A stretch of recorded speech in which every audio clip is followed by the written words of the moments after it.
What is going on, YouTube and weight loss warriors? It's your boy C-Dub, and I'm back with another video. And today I want to break down the first episode of The Biggest Loser and tell you what I thought about it, and I'm going to do it right after this.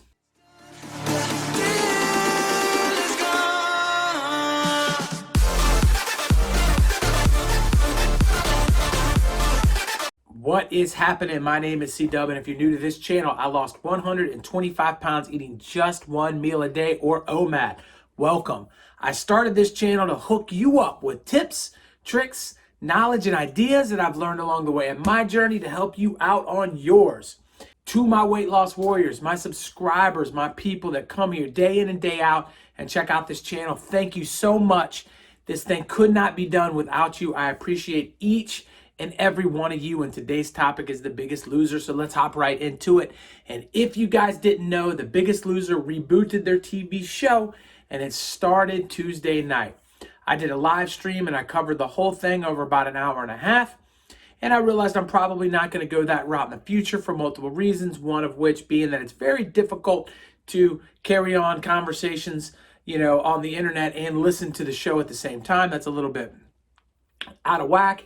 I felt like I needed to do a lot of talking and I couldn't hear what was happening. So there's that, all of those kind of things. But ultimately, I don't think I need to take an hour and a half of your time to talk about a TV show when I can sum it up in a few minutes.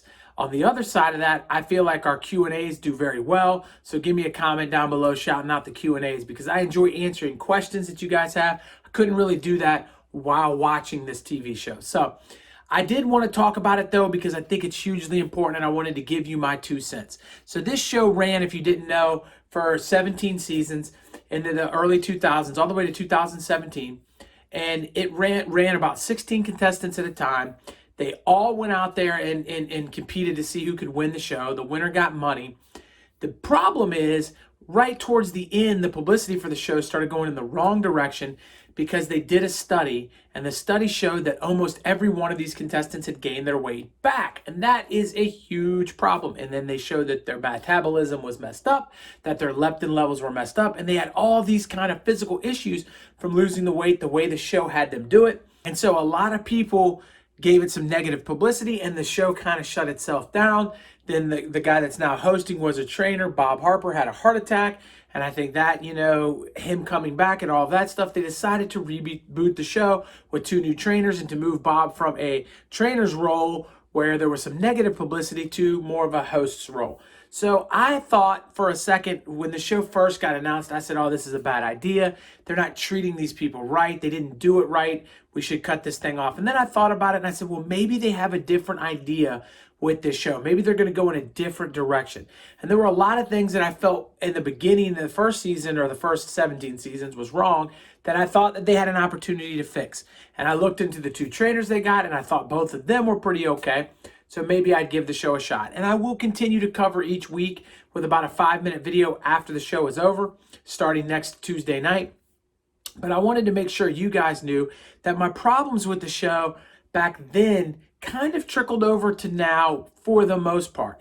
And so what are these problems? The problem is when you take somebody that is pushing 500 pounds and you want them to lose weight, making them go straight into a complete 180-degree lifestyle change, making sure that they're exercising as many as 4, 5, 6 hours a day, eating everything right, eating everything the way that they're exactly supposed to, in my opinion, is setting this person up for failure. Sure, they can make it through the 12 weeks that they're at the ranch or the 3 months or whatever the time is, but when they enter back home, that's a problem. So I wanted to see maybe the show would send them home. Maybe the show would bring them all in and send them away every day. And maybe they would get a personal training session. Maybe they would get a nutrition session and then send them in and see who could win from there. They didn't quite do that. The trainers got right in their faces and started pushing people and they didn't mistreat them as human beings. I didn't feel like the trainers were yelling or being extra aggressive or belittling the people, but I did feel like they were pushing them extremely hard. Now, I know that there's doctors right around the corner behind the cameras monitoring the health of these morbidly obese people. With that said, I still don't know that it's overall the smartest thing to do, to make a morbidly obese person start exercising a bunch of hours a day. So the other problem that I have, besides the way that they kind of put these people's health at risk on that end, is the fact that they don't tell you what the nutrition is. They just say we're changing their eating habits, but they give us no basis to what that is. Are they following the food pyramid? Are they following a particular diet plan?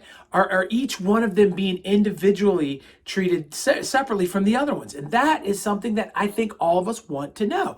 All of us want to know what it is they're teaching these people to do with what they put in their mouth. Because again, there are millions of people watching this show that are morbidly obese, and you're telling them that the best thing for them to do is to exercise for many hours a day to change their weight loss, which is one, going to turn them off, and two, it's going to put their health at risk, and you never even addressed what it was you were doing with food. Now, I'm sure that they're not, doing anything like I did with OMAD, and I'd be a little surprised to find out if they're incorporating diets like keto or carnivore or paleo. It could be happening, but I seriously doubt it. What I would imagine is happening to these individuals is they are putting them on a whole foods kind of diet, but we don't know. We don't get the information, so I really have no idea. So that kind of saddens me too. The one positive was they did have a little group therapy session where they talked about their issues, and I think they're trying to address, the trainers and Bob are both trying to address a little bit of the mental side. One of the trainers, the female trainer, did mention that there are three sides to weight loss, and that there's the physical, and then there's the actual what you're eating, and then there's the mental, and that we need all three phases. And I totally agree with him in that sense.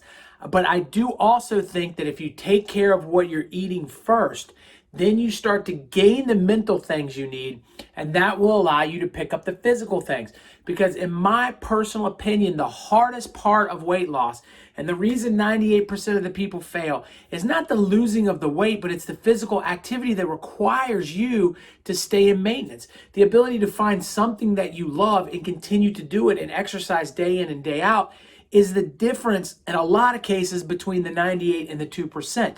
And so they're throwing the physical at them, which they need. But if you're not ready for it because your mental isn't right, I think your chances of failing are much greater. Where I think if you work on what you're eating and you have small victories along the way, what ends up happening is your weight starts to go down. You start to believe in yourself. Now that you're believing in yourself, now we can start to work on the mental and start building a positive relationship with the food you're eating and start building a positive relationship with who you are, because a lot of us, when we're overweight, we lose who we are. And so once you start building those things together, you have a foundation that exercise can fit into, and you won't feel overwhelmed or frustrated. And that is the ticket to success. I was asked just today on one of my comments how much, it was on my walking video, 10,000 steps. If you haven't seen it, you got to check that video out. I will link it. But ultimately, that video, the guy said, how much of this weight loss do you account to your walking? And the thing is I lost 100 pounds before I started walking. So 25 pounds is the most walking could have done. And I've lost no weight since I started lifting weights, 0 pounds. Now I feel like my body composition has changed some, but I haven't lost any weight since the weightlifting. So the walking and the weightlifting, my exercising, it is not helping me lose weight. What the eating is helping me lose weight. Doing OMAD and eating one time a day is the ticket that's getting the weight off of me.